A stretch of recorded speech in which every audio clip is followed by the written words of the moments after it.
3천억짜리 가치를 받던 배달 앱 요기요가 지금 평가했더니 435억으로 평가 금액이 줄었다고 합니다.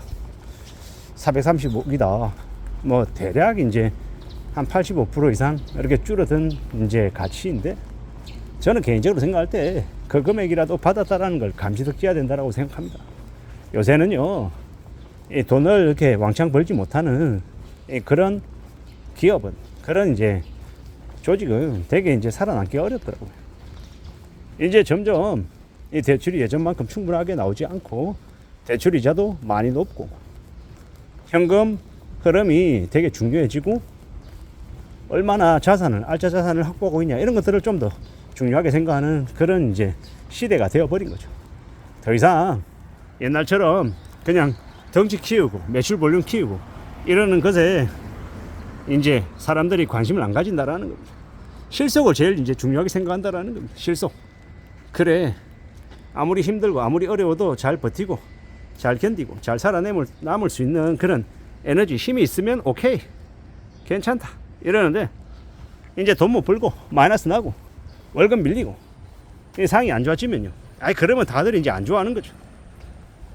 근데 뻔하고 당연한 얘기인데요, 그게 참 쉽지 않더라는 겁니다. 우리가 살아가는 시대에 이제 옛날만큼 이제 거품이 잔뜩 끼어 있는 이제 부동산이든 기업이든 가치가 점점 이제 실질적인 가치, 실사용 가치, 실제 이제 평가 가치로 내려오는 것 같습니다. 제가 이제 엊그제 이 지인들과 이제 어디입니까, 저 이제 경기도 수원시 이제 영통구 쪽에 가서 이제 만났었는데 이제 그 지인들이 하는 얘기가 그쪽 지역의 집값이 되게 많이 떨어졌대요. 물론 문재인 정부 시절에 집값이 한 2배, 3배 올랐다가, 예를 들어서 예시입니다, 한 4억 하던 집이 한 10억 되고 한 10이 한 2억 됐나 봐요. 그러다가 이제 이게 와장창 무너져서 12억 하던 게 뭐 8억, 9억, 뭐 7억, 뭐 6억 이렇게 내려오나 봅니다. 이때까지 올라갔던 것들이 상당 부분 이제 반납이 되더라는 얘기를 하더라고요. 일찍 샀던 사람들은, 박근혜 정부 시절에 그래도 집을 샀던 사람들은 뭐 올라갔다가 기분 좀 좋았지만 다시 내려와도 그래도 자신들이 샀던 가격보다는 그래도 현재가 높은 가격으로 설정이 되어 있기 때문에, 그리고 주거용으로 자신들이 살아가기 때문에 나쁘지 않다라는 거죠. 근데 그게 아니라 뭡니까? 진짜로 물 위에서 꼭지에 산 사람들은요, 죽어난다라는 겁니다. 죽어난다라는 겁니다. 그것도 욕심 더 많이 부려가지고 한 채가 아니고 두 채, 세 채, 네 채, 다섯 채 산 사람들은 진짜 답이 없답니다. 대출을요 40억, 50억 내니까 미치겠더라는 겁니다. 아니 어쩌자고 그렇게 무리하게 빚을 지나, 이런 생각들이 드는 거죠. 답이 안 나오는 얘기잖아요. 제정신이 아닌 얘기잖아요.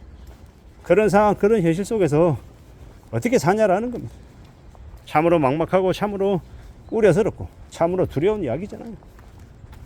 이제 요기요 얘기를 시작했는데, 아마 요기요뿐만 아니라 어느 기업이든 간에 이제 계속 이제 평가 가치는 쪼그라들 것이고, 평가 가치가 쪼그라든다라는 건 그 이제 기업들이 자금 조달하는데 드는 비용도 더 올라가서 이자율도 더 올라가서 수월하지 않을 거다라는 거죠. 만만하지 않을 거라는 생각이 들죠. 이게 이제 우리에게 닥친 현실이고, 앞으로 그런 것들은 좀 더 빡빡해질 것 같다라고 봐야 되겠습니다.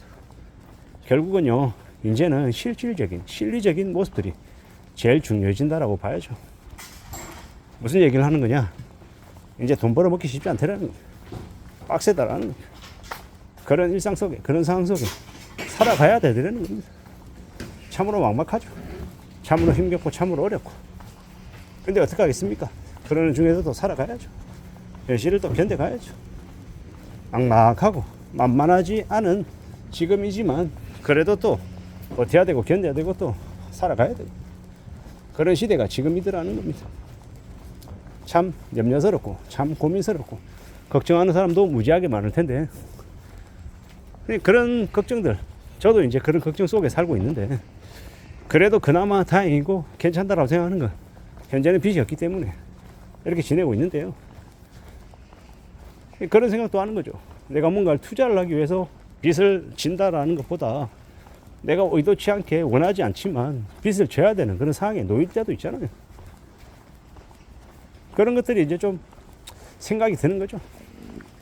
빚을 가지고 있는 사람들 중에 가족들의 이제 병원비 때문에 아니면 내가 지지도 않았는데 우리의 가족이나 뭐 이런저런 여러 가지 이유 때문에 엮여서 빚이 생기는 경우도 있고 참 여러 상황들이 있더라고요.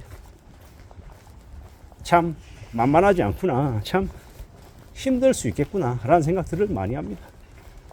우리가 앞으로 지내는 우리가 살아가는 이 현실 속에서 어떻게 좀 견디고 어떻게 극복하는 게 필요할지 잘 좀 생각해 볼 필요가 있는 것 같습니다.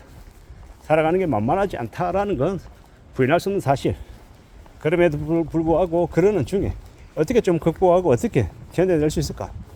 거기에 이제 초점을 맞춰야 되는 거죠. 쉽지 않다라는 거, 만만하지 않다라는 거 좀 생각해야 되는 것 같습니다.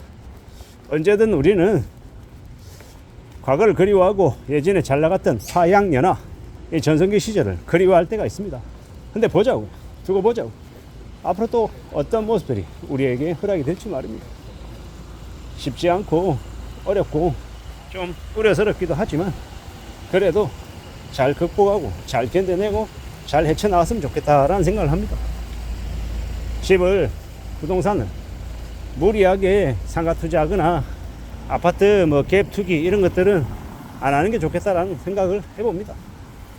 근데 이제 지금은 아니고 저는 생각해보건데 27년, 28년, 29년 뭐 대략 앞으로 한 3년, 4년 뒤쯤에 지금보다는 집값이 부동산 가격이 많이 내려와 있을 것 같습니다. 그럴 때 가격이 많이 내려와 있을 때 감당할 수 있는 자기의 돈과 감당할 수 있는 이제 대출로 좀 저렴하게 사놓는 것은 나쁘지 않다라고 봅니다. 실사용할 목적으로 말입니다. 그러면 그래도 괜찮지 않을까라고 조심스레 생각해 봅니다. 현실이 살아가는 모습들이 어떨지는 좀 더 봐야죠. 두고 봐야 될 것 같습니다. 잘 챙기고 잘 좀 궁리해야겠죠. 살아가는 현실이 삶이 어떨지는 좀 봐야 될 것 같고 부지런히 착실하게 자기 삶을 잘 지키겠다라는 각오로 지내면 좋을 것 같습니다. 착실하게 차분차분하게 좀 이렇게 두고 보면서 지내면 그러면 나아지지 않겠나라고 말입니다. 천천히 차근차근 우리의 삶을 지켜내는 것, 그게 제일 필요한 것 같습니다. 지금은 2025년인데요 25년도 금방금방 지나갈 것 같습니다. 이러는 중에 삶을 또 만들어가고 챙겨가고 대비해 나가야 될 것 같습니다.